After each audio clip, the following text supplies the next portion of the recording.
And I remember thinking, I'm fucking broken.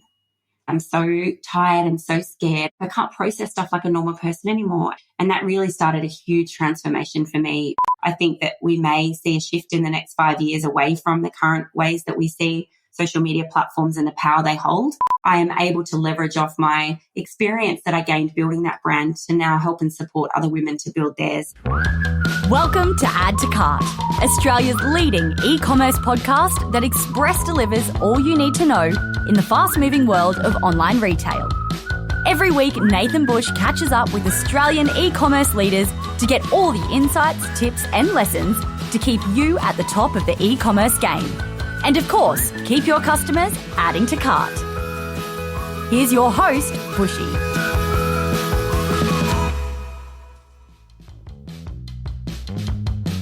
Today's guest has gone from selling solar panels to developing the world's first truly eco-disposable nappy, and now runs a community for over 5,000 female e-commerce founders. Of course, we are talking about Lisa Jones, founder of Shecom, a community for connecting and mentoring female founders in e-commerce. She was also the co-founder of Ecooriginals, which was that disposable nappy brand that she sold to private equity in 2020. In this chat, we learn about Lisa's hip tattoo. Yep, it's the first for Add to Cart. We're getting real personal here, but it says, stay humble, choose kindness, be present. We definitely get this in today's honest and very personal conversation. We cover everything from how Lisa founded Ecooriginals, the low point of her founder journey, which included domestic violence, motherhood, and small business pressure, how she found the mentors that helped pull her out, and how Shecom became the silver lining out of it all. Oh, and we also hear why her husband calls her Dory. All right, let's get into it. Thanks to our partners, Shopify Plus and Paclio, here's our conversation with Lisa Jones, founder of Shecom. Lisa, welcome to Add to Cart. Thank you. Very excited to be here. So excited to have you here. We met at the Orias the other night. It was a fleeting moment. I think you were on your way out smoke bombing and I was on my way out smoke bombing, but it was so lovely to meet you and it's led to this. So I'm really excited. Definitely smoke bombing. Like the older you get, the more you realise 8 p.m. is actually quite late. It is, especially when the band starts playing. You go, oh, I'm too old for this. I know, way too old. But we were talking the other day and you told me about a near-death experience that you recently had while you're on holidays. I reckon this is a great story to kick off with. Can you tell us about that? I certainly can. Well, interestingly, I am setting up a business retreat next year for my high-end ladies in e-commerce. And I had this idea of a Robinson Crusoe style retreat, luxurious beach retreat, buyout, where it's just us on the beach. And of course, that leads to the conversation of where can we go that's a little remote, a little exciting, a little luxurious.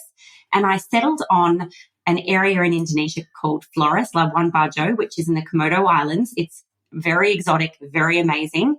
The only problem is that it's Air Asia that flies Bali to Labuan Bajo. And in my mind, Air Asia, it's a pretty big airline. I'm thinking this is kind of safe. I'm okay with this. And so I just went up there to do a test run, and I can absolutely hand on heart say the resort is incredible and would hold the most incredible retreat. However, both ways on the aircraft, I just didn't think we were going to get in the sky. And then when we did get in the sky, I honestly thought we were going to drop out of the sky. And in fact, at one point, the sunshine landed on the back of the seat in front of me, and I realized that there was about 12 months worth of grime that hadn't been washed off the seat in front of me, which in times of COVID is pretty hard to comprehend. So I get home and I ring my dad, who's been in the airline industry his whole life. In fact, he was safety standards manager for Jetstar, so he definitely knows what he's talking about as a pilot. And I said, Dad, it was Air Asia. They were all right. And he was like, oh, no, babe, that's Air Asia Malaysia. Air Asia Indonesia is just a license they give to a bunch of Indonesians to run an airline. And I was like, what? He's like, definitely Indonesia, one of the worst countries in the world to fly domestically. And I was like, why didn't you tell me that before I traveled? Now I can't take my ladies to Labuan Bajo. I just couldn't consciously put them on a flight if they were going to fall out of the sky.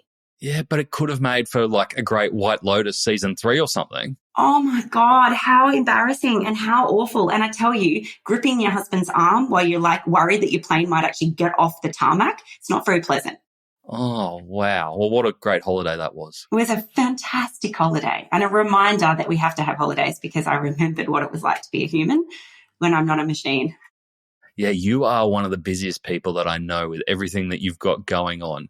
The thread that combines a lot of what you do is enabling other women in e-commerce, especially founders. Can you tell us why you're so passionate about that?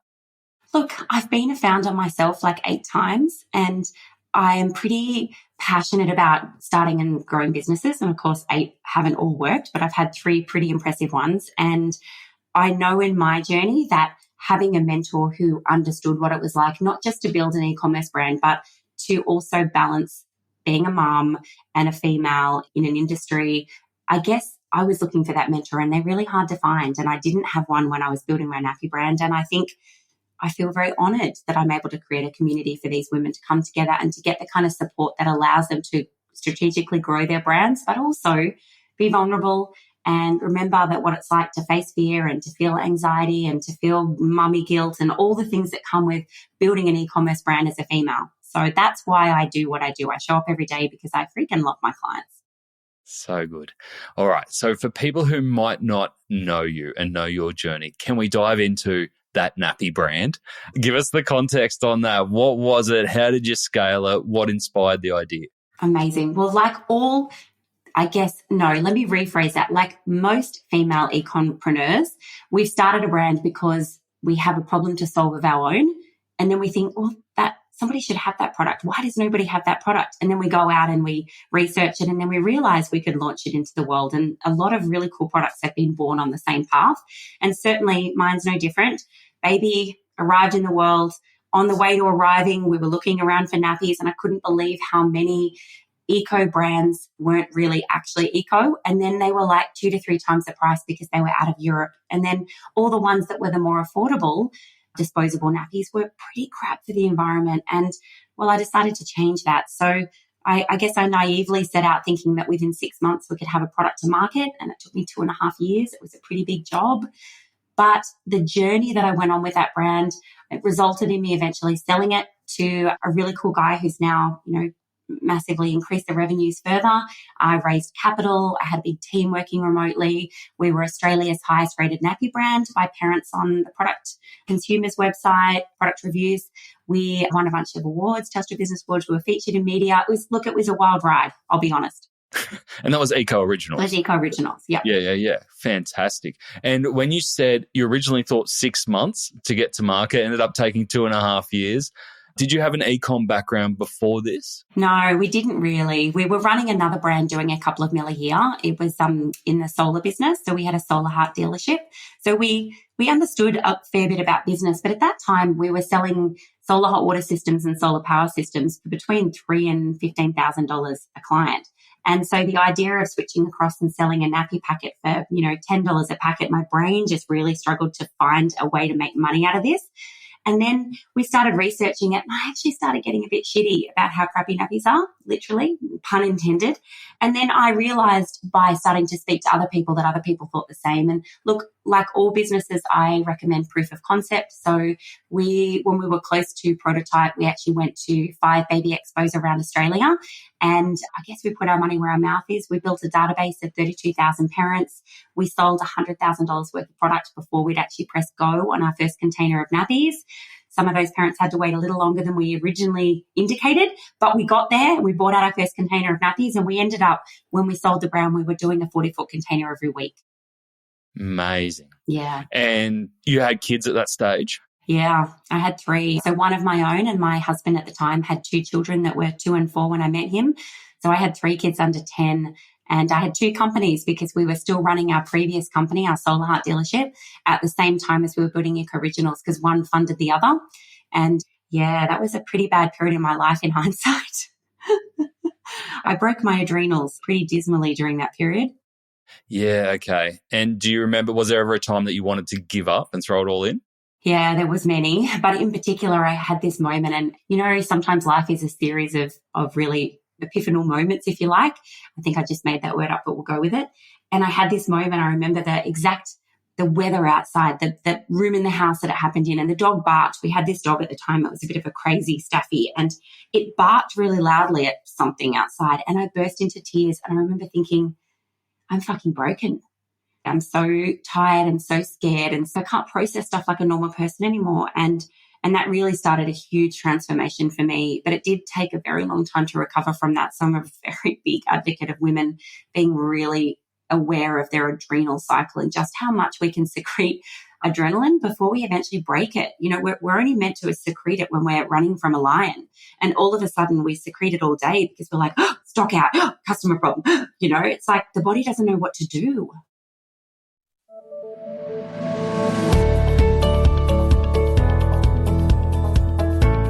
"2023 might be the year that you have to unravel everything that you know about loyalty. New global research from Shopify showed that Australian customers are highly likely to switch brands in order to save money. And here we were thinking loyalty points will keep us together forever. While the battle for customers' hearts will be driven by pricing in 2023, they will not sacrifice customer service in the process. 2023 might be back to basic retail, but it doesn't mean that the opportunity is any less. Treat them lean and keep them keen, I say. To view more resources to help with your 2023 planning and see how Shopify can take your e-commerce business to the next level, visit shopify.com/au today. And when you say the adrenal cycle for women, do you think it is largely different for women and men? Honestly, I do, but I don't mean it to be sexist. I think women take on a lot out of choice. It's our choice, but we're genuinely more aware of the things our children need. We're more aware of school pickup time. We're more aware of the dog needs walking. We know that the shopping needs doing. And often in business, and I can only speak in my situation for either being a co-founder or a founder of a brand, I'm all over everything in my business.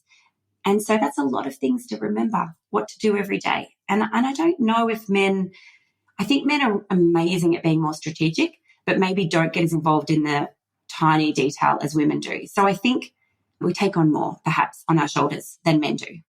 Okay, and you'd see that repeating with some of the women that you mentor as Shecom? All the time. We've got 5,000 women in our community, and a percentage of those are active customers at the moment. And I daily talk to amazing women who are so dynamic, clever, and broken. Yeah. What got you out of that moment when the dog's barking and everything's going to shit and your adrenal system's going bananas? What was it that got you through that and led you to the eventual sale and outcome for Eco? Yeah, look, in my situation, I was also in a marriage with domestic violence, and I think that was another layer of broken adrenals. And for me, that was my moment I decided that I finally had to leave the marriage and that I couldn't continue in the current circumstances of what I had on my plate, all the monkeys on my shoulders, if you like. And so a couple of things. One was finding a business coach that could help me find a new way to run a brand.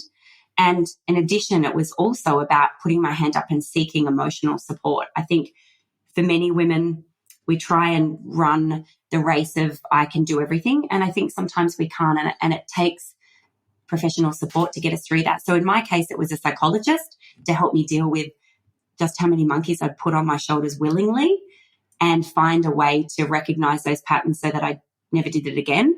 And then to seek some really strategic advice about firstly, how to run a brand with your ex-husband who's still equal partners in the business with you, and how to manage this with team and an investor who don't know that you're in a domestic violence marriage. There was many aspects to this that were quite complicated to manage. But I think a big part of it was not just those support tools. It was actually that I had to sleep for a really long time, like about 18 hours a day for about a year. It takes a long time to heal adrenals, surprisingly. And I can imagine with all that going on, you're not going to go straight into an 18-hour slumber. That takes a lot of time to work into, right? Well, actually, no. I disappeared to a forest cabin and fell asleep for about a month. And then I had to realize that I had children and a business and staff. And so I found a new rhythm that looked very different. And I really did for about 12 months. I cut my hours right back. And I was a mum. I was a very present mum, but I shared custody and I was able to find support tools around me to let me deeply rest. And so one of the pieces of advice that I regularly share with women is that when we recognize some of the signs of adrenal fatigue coming on, which is the barking at the dogs or the need for sugar or caffeine to get through the day. And there's a million other signs. Just Google adrenal fatigue syndrome. That we actually need to change some of the patterns in our sleep patterns before we break, because it's very difficult to change it after we've already broken them. And I think definitely resting more and resetting more is a really important thing to do. One of my tools now is I holiday twice a year quite significantly, 2 weeks in the middle of the year completely offline, and then at least a month over Christmas where I'm not working at all. And I can really pull myself back into a place where I can rest. Okay. And when you talk about your sleep cycle now, what does that look like? What's the habit today? Do you know, it's embarrassing. I'm 44 and I go to bed at 8 o'clock every night. Like literally, if it gets a minute past 8, my whole family, even my husband, they joke, oh, quick, better get Lisa to bed. She's going to fall asleep at the table. Like it's embarrassing. But I am a 5 a.m. wake. Like I am on at 5 a.m. My brain wakes me up and goes, right, we got stuff to do. Let's go. And so by the time 8 o'clock rolls around, I'm cactus.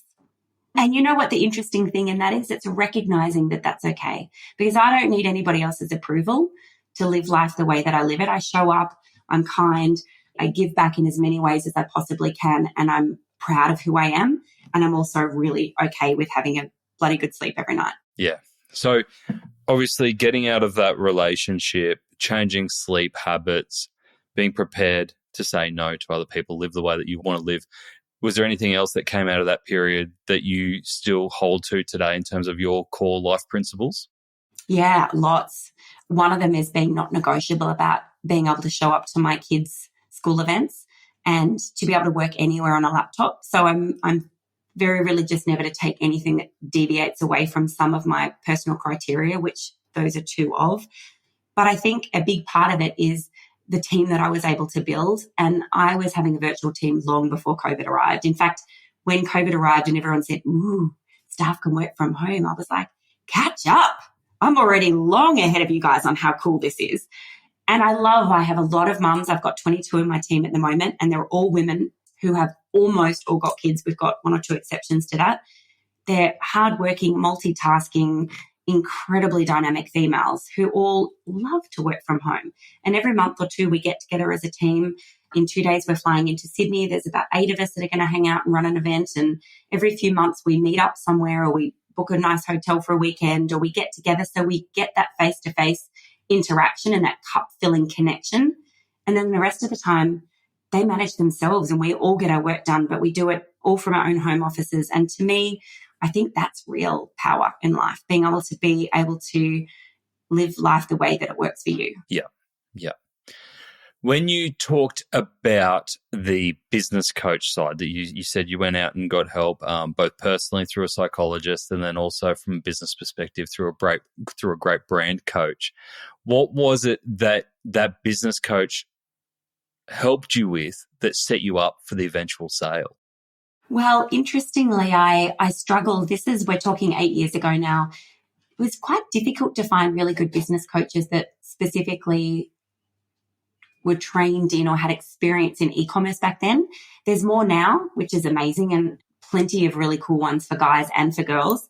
But back then there wasn't a lot available. So we picked a coach overseas who was very dynamic and was capable of bringing some really high-level strategies into our lives about building business and going global and building to exit, and some values that I still use and teach every single day, but had no actual e-commerce experience. So I feel like in some ways it was half the equation.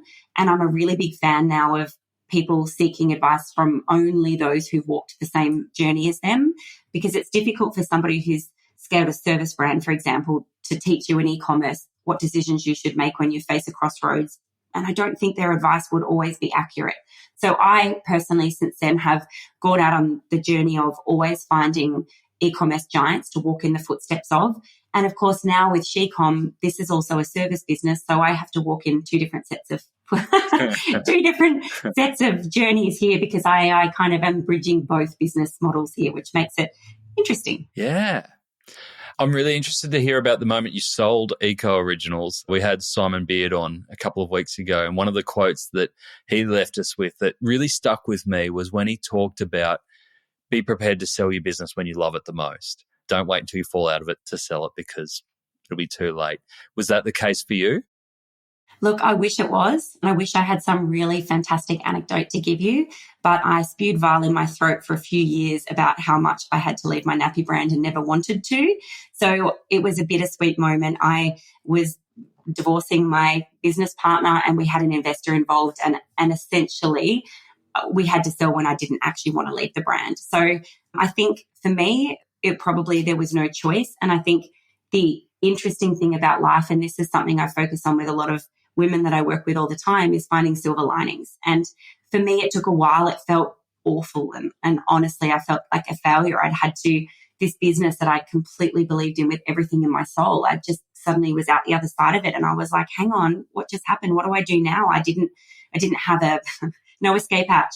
And actually, of course, something potentially more exciting came out of that, which is my she-com empire now. So I am able to leverage off my experience that I gained building that brand to now help and support other women to build theirs. And I don't know, there's still things in this chapter that are not quite finished yet. So I'm interested to see where that journey will eventually take me to. But certainly, I think anybody who's ever sold a brand could always look back at the exit later and wish for something different, or wish they'd held fast on a particular negotiation point or something. And I think nobody ever gets the exact perfect exit. Or maybe there's a few, but not many. And obviously there was a lot of factors going on at the time that you sold. What's the one thing that you go, I wish I did this differently? Well, to be honest with you, I wish I'd been able to stay the brand founder in some form. And I think part of the problem, when you're really burnt out is you actually get a certain amount of fogginess come in when it comes to making decisions. And I see this a lot too with women who have incredibly exciting businesses. And you and I chatted about this the other day off the podcast about so many business founders being the cork in their own bottle. And it's often because you're so tired, you've got decision fatigue because every day you have to make 1,000 decisions, and you end up making a decision that you think maybe in the end wasn't the right one, or that there were actually other options that you just simply couldn't see. It was too cloudy on that day. And so looking back, I wish I'd made a decision to try and stay in some capacity, even if it wasn't as an owner, but stay involved in the growth of the business. And I didn't, and that's okay. We all have a journey, and the silver linings are plentiful. So I'm okay with that. But that's probably the one thing I would have done differently. Yeah, thank you. I mean, that's amazing honesty. But I will say, sorry, just to finish that conversation, I think when you do sell a brand, if I'm going to come up with a clever epiphany for you now, when you do sell a brand, I believe that the thing you're looking for is that brand continues to succeed. I think to exit a brand and have it fall in a heap, like we've seen happen so regularly lately to some really big household names, that's actually really awful. Like, that would be a terrible legacy to leave in the world, to know that you built something so cool and then somebody else bought it and it was like dead, right? So for me, Ecooriginals continues to go from, strength to strength with an amazing team building it up. And I think that makes me really proud. And I think if you can exit and, 3 years later say you're still proud of that brand, then that's a clever exit. Have you reconnected with the Ecooriginals team that's in existence today at all, just to say, checking in on your baby, how's it going? Just recently, actually, I was able to say thank you for the stewardship that you've given Ecooriginals under your watch, because it's continued to grow, and that makes me really proud. So I think that's a really important conversation to have. How nice is that? It feels like almost like the stages of grief, like with a bit of closure coming through. And 100%. And then it comes, right, grief maybe doesn't come back to gratitude, but I think it comes back to some sense of acceptance. And I think my layer beyond acceptance is gratitude. I think that's where I'm able to say the brand has absolutely flown since I built it, and whatever I left behind has long been superseded, and that's exciting.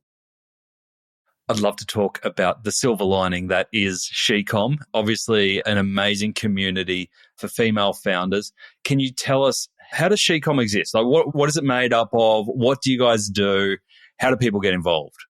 She-com is like the most incredible business, and it's absolutely going to be my next legacy in this world. It started with me leaving Ecooriginals and wondering, who the hell am I? What am I here to do in this world? And what do I do well? And I realized that people had been asking me for years for my advice when it comes to them building their brand. And so I'd gravitated into this coaching space, and I started coaching, and then I started group coaching, and then I niched right down into females building e-commerce brands. And then I brought coaches in, and I said, well, I don't want to be the only expert in here. So the coaching programs grew. And now we run an annual retreats program. We run awards programs. We run a big 2.5-day conference on the Gold Coast. We run 5 dinner series events around Australia. We're going into the US next year. Like, it's just steamrolling. And we've got a podcast. We've got a Facebook group where women ask the dying questions they need answers to every single day that is just women e-commerce related. And so it feels like a community now. And I think that's where I've come to, is that, you know, I was laying on a massage table in Bali last June. And before that, we were Lisa Jones & Co., which was my business name. And we were running under that banner. And I sat bolt upright in the middle of this massage. And I thought, oh my God, it's called SheCom. Because I realized it's so much greater than Lisa Jones. I already have a couple of brand ambassadors that sit inside of our programs. And it's not just me. And I don't want it to be me. It's not about me. It's about a community of women who support it, uplift each other, provide education, and hold each other accountable to growing their businesses. And that's really where SheComs has become. Amazing. And tell us about some of those brand ambassadors. Who have you partnered up with? Who's in this community? Yeah, amazing. So Anita from Hero Packaging, who's also got Sell Anything Online, is one of our absolute sweethearts. So Anita is actually our head coach in my mastermind program and creates content for us and is one of our brand ambassadors for SheCom. And we have an absolute girl crush on each other. And amazing. She's amazing. She's not just an incredibly clever, strategic, geeky e-commerce woman, but she's actually a kind human. And I have like a kind human only policy. We have like 0 trolling in my community because we just all show up and help each other. Like, whether it's free or paid help, it doesn't matter. We just want to help a sister. And I think that shows up with the women that become part of the community on every level. And we're just at the moment talking to a few other really cool ladies that I probably can't announce yet, but there's another program about to drop with someone who sold their brand for 35 mil last year, who's going to be our next brand ambassador. So we've got some really cool things that are growing. And the really interesting thing is how many amazing women keep showing up like magnets to what we're building. It's sometimes I find it quite humbling. And then who is the ideal female to join the community? How do you know who's right to welcome in and will get the most out of it? Right. So we have women from, I've got an idea for an e-com brand, through to startup, through to I'm building something, but I can't quite get there, through to I'm building it and it's growing, through to I'm making 10 mil plus per year. Like, we have everything. So if you're a female and you're in an e-commerce brand, then we're your community, because at every point during the journey, we have something for you. The only people we don't like are the ones who aren't kind. Do you come across many of them? No, not really. We just don't seem to attract them. I think I hear some other female coaches talking about getting trolled so publicly. I mean, there's the gorgeous Angela Henderson in Brisbane. She's a business coach, and she shared an article on Mamma Mia last year around how she has household support, a nanny and a gardener and a pool guy, and she got nailed. She had like hundreds and hundreds of trolling comments around, what kind of woman are you? What kind of mum are you? Like, it was horrendous. The shame and the guilt and it was just so uncool. And I feel for her, and I felt for her at the time. I literally can't tell you the last time I ever got a negative comment on anything anywhere. I don't know what I've done to deserve that. Let's just call it karmic payback. I've done well somewhere. Yeah, absolutely. And I think you get back the energy you put out there. But it was interesting on that point. I was reading an article around Annabelle Crubbs, that series that she does around making food with politicians, and the blowback apparently that Julia Gillard got when they filmed her in her house and she had an empty fruit bowl. And people were like, why have you got an empty fruit bowl when there's all these male politicians turning up and they can't even cut a slice of bread? It is double standards.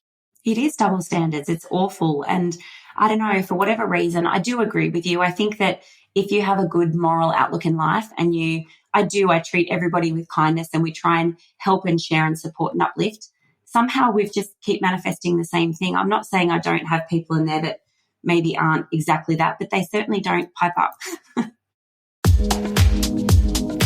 You've refreshed your website, the new range is about to drop, you've never had more customer service options.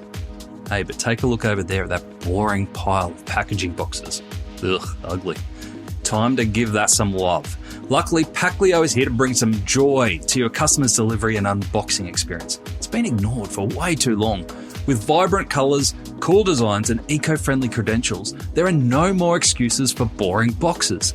Even better, Packlio is Australian owned and operated with same-day dispatch and 14-day returns. There's nothing boring about that. Check out the Packlio range of e-commerce packaging options at packlio.com. That's Packleo, Packleo, Packleo.com.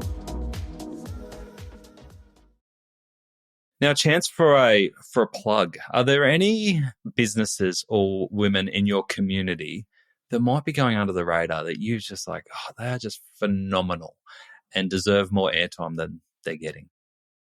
Honestly, there's a million. We've just so many businesses every day that I'm so incredibly proud of, but I'd love to share a couple. I mean, I interviewed one on my podcast this week, Kelly from Clipster. I think she's such a clever lady and absolutely epitomizes what I call a she-compreneur, a female e-com founder who had no e-com experience at all, came up with an idea for a clip that can tie a hat to a school bag and decided it had to be manufactured in Australia. So, of course, we all know how difficult that can be to stand your ground on needing to manufacture in Australia. So not just the engineering of it, but then finding a manufacturer who can profitably produce it for you here. And, she does, I think it's over 270 grand a month on Amazon in the US already. This has just been a couple of years now. But, her resilience to show up every day, regardless of life's knockbacks, and her desire to be able to show her children that you can do anything in this life. Like, to me, I think she is just the absolute humble, never give up, resilient warrior of a woman that I think really does surmise the she-compreneur world that I work in every day. And I think she's quite amazing. But there's so many examples of incredible women like this in my community. I feel very fortunate to be inspired by the women I hang out with every day. So good. And in terms of the conversations and the discussions that are happening in your community right now, what are the kind of the hot points in e-commerce that keep coming up? Well, I think that I would not be alone in saying Facebook and an inconsistent ROAS, or an inconsistent ability to track accurately ROAS. And I think for many women, 2023 has been like a slap to the face. I think a lot of women this year got a little comfortable with the last few years in e-commerce, assuming that's actually how it was going to be from now on. And this year hasn't stuck to the same trends. It hasn't been as easy to sell this year as it was in the last 2 to 3 years. And I think there's been a lot of women who've stepped back and said, oh, well, it's the economy, it's over. The boom is over. It's all a bit bust now. And the fact is it's not. I've got plenty of women still doing month-on-month growth. There's a lot of women still massively growing in the market at the moment. I think the thing that's changed is the ability to rely on Facebook advertising has diminished. And I think the women that are clever, that are still growing, sure, they're putting money with Mark every month, but it's only one of, say, 12 eggs in 12 different baskets. It's about omni-channel marketing, and it sounds, cliched in 2022, but it's true. We have to have omni-channel marketing. We have to bring our attention and awareness to making sure that we're selling in multiple different places through multiple different channels and avenues and different platforms for paid advertising than organic. And if we do that and we do it successfully, then we're still growing at the moment. And I think, those challenges aren't unique to female founders, are they? Not at all. No. Not at all. I think that's across the board. And look, I definitely think, or would like to think, that the entire Threads example that we just saw is some kind of change to the power in social media. I think that we may see a shift in the next 5 years away from the current ways that we see social media platforms and the power they hold.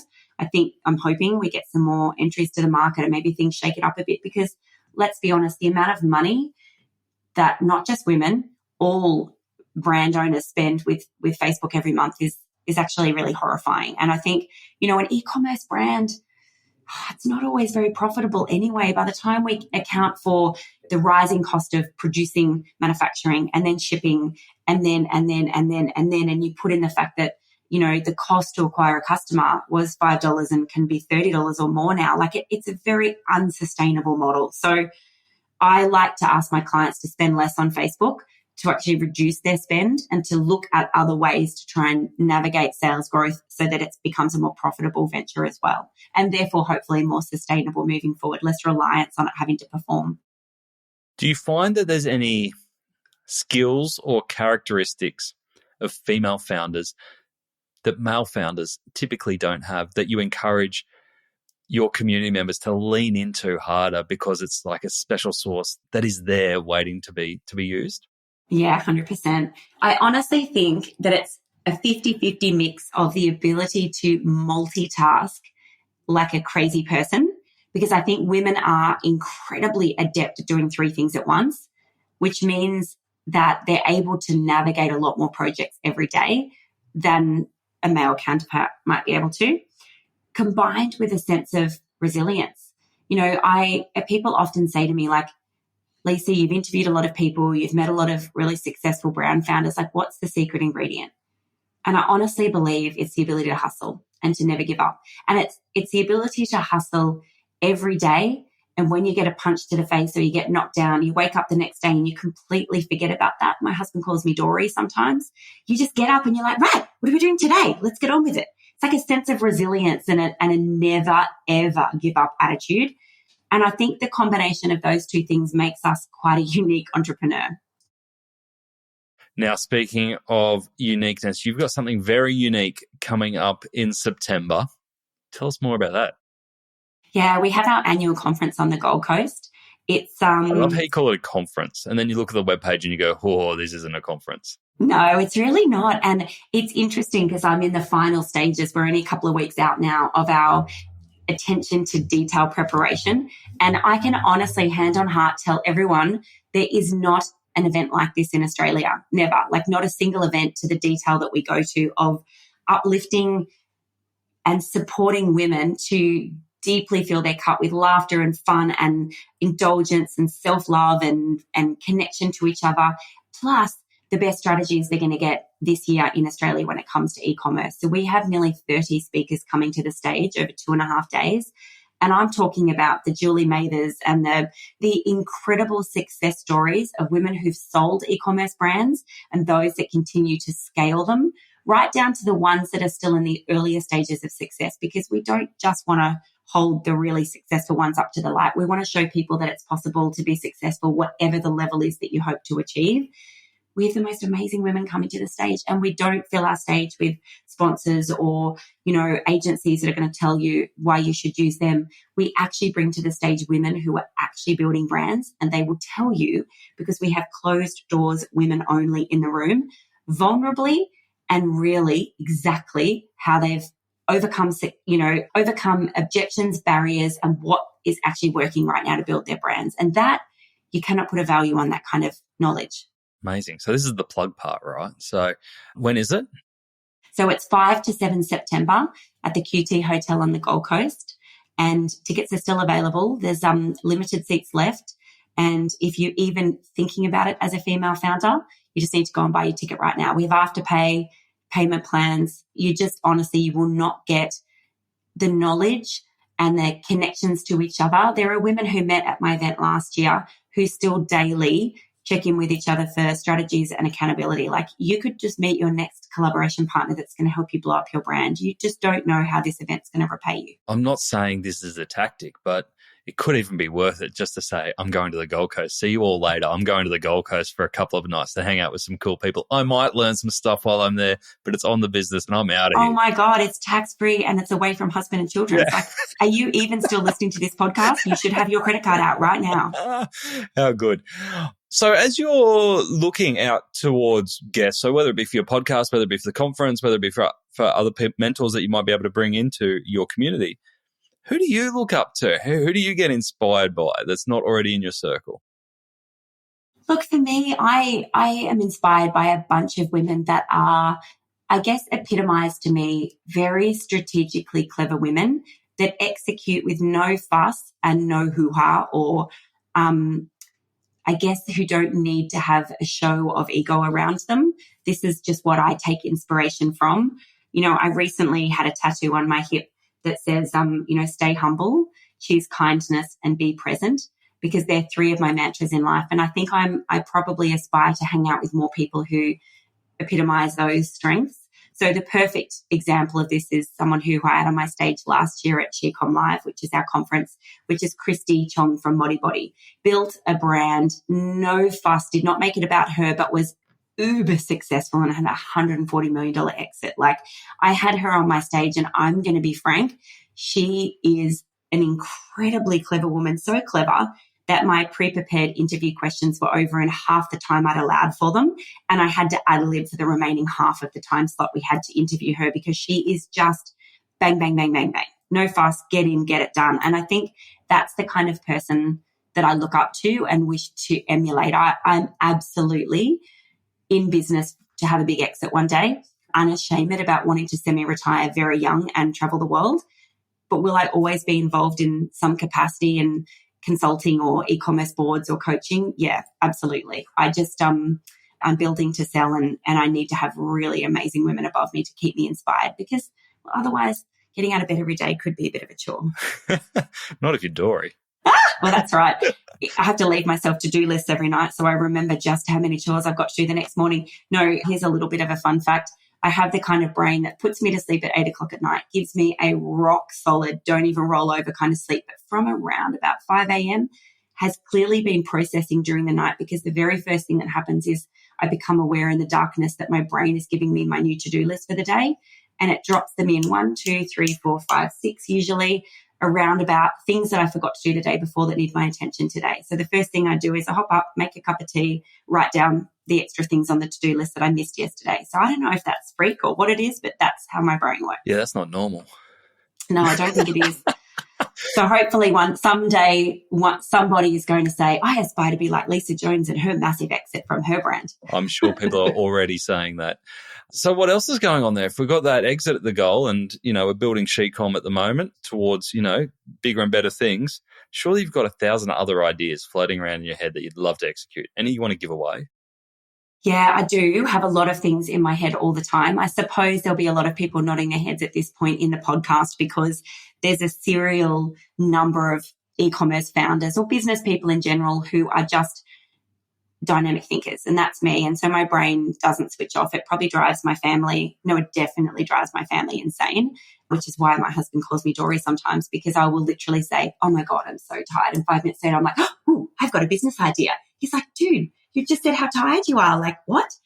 So yes, I have a couple of things on the go, but nothing I can share with you today, Nathan. You just have to have me back at some point in the future, and I'll drop the next exciting projects that we've got on the go. Guaranteed. Love it. All right. So we've got the conference coming up. That's all hands on deck for the next month, building up to September. What's next for yourself and the She-Com team over the next 12 months? Yeah, we do twice yearly retreats. So what I recognized a while ago is that I guess my second home is Bali. I've been going there for more than 30 years, and a lot of sourcing on a more handmade basis can be done in Bali. A lot of fashion labels are produced ethically in Bali, and it's also a really cool, very affordable place to take women to work on their businesses. So we took 37 women to Bali in March this year and ran an incredible, life-changing business and sourcing retreat. And we have another one of those coming up in October. So that's next after She-Com Live. And then next year, we're repeating everything we've done this year, but we're adding in the USA, which we're very excited about, bringing some of our American friends into the She-Com community and growing over there. That I personally have aspired to look to American brands for a really long time. In fact, when I was building Ecooriginals, one of my biggest brand crushes was the Dollar Shave Club, and watching what they were doing in the US. And then, of course, their eventual exit to Unilever for a sum of money that I can't even say out loud. They were a very big inspiration point for me. So I still look to the US for e-commerce success stories and innovation and inspiration. So we're very excited about taking She-Com into the US next year. Great. Does it mean you've got to spend some time over there next year? Definitely does. In fact, I've just signed the paperwork today for our next au pair to come and live with us from Sweden. So I have a 12-year-old daughter, and who, by the way, is going on 19 and tells me very confidently that she can stay home alone and doesn't need anyone to look after her when I travel for work, which means that she's taking absolutely in her mother's footsteps, which terrifies me. I was about to say, just offload some of those business ideas to her and just see where they go. Yeah, exactly. She's absolutely my daughter. But yeah, so the support tools around me, because my husband's in the Navy and he doesn't live at home with us at the moment. He's moving from one remote location to another later this year. So we, I guess like all business people, we juggle many different things, and being able to create a home life container that feels rock solid for my family and for me to stay sane is really important. And I rely upon other people to help me to do that. So we've just about to bring out I've never had a Swedish au pair before. I've had French and Italian and a number of other nationalities, but this is new for us. So, and Trying exciting. all the cuisines around the world. Just Yeah, I know. What's not to love? Work our way through Europe. Lisa, thank you so much for sharing with us today on Add to Cart. Incredible story of what you've built with Ecooriginals, amazing community that you've got now with Shecom. And I can't wait to have this chat again. I reckon, 3 years, 5 years, I see this exit figure, throwing around a few exit figures here. I'll be interested to see where it lands. Me too. I'd love to hear your thoughts on that too. All right, Lisa, good luck for September. We'll put a link to the conference in our show notes and our blog if people want to take that tax write-off, education experience, and get involved. Thanks, Nathan. What a story, hey? I am hugely appreciative of Lisa sharing her story, especially her personal story, with us. No matter whether you are male or female, founder or non-founder, I'm sure there are work and life lessons that you can take from that chat. And don't forget, if you want to join Lisa and the Shecom community at Shecom Live on the 5th to the 7th of September on the Gold Coast, tickets are now available. Links in the show notes or on the Add to Cart website. So many lessons in here, too many to get a tattoo on my hip, so I'll share my top 3 here. Number 1, the adrenal cycle. I'm no doctor, but I could definitely relate to Lisa's build-up in the adrenal system, where constant decision-making, work commitments and home pressures build up over time and get to the breaking point. Recognizing it early, combating it with whatever works for you, sleep, socialization, exercise, is crucial. Don't ignore it and try and just plow through it. Number 2, finding the right mentor. I loved Lisa's advice of seeking advice from only those who've walked the same journey that you want to take.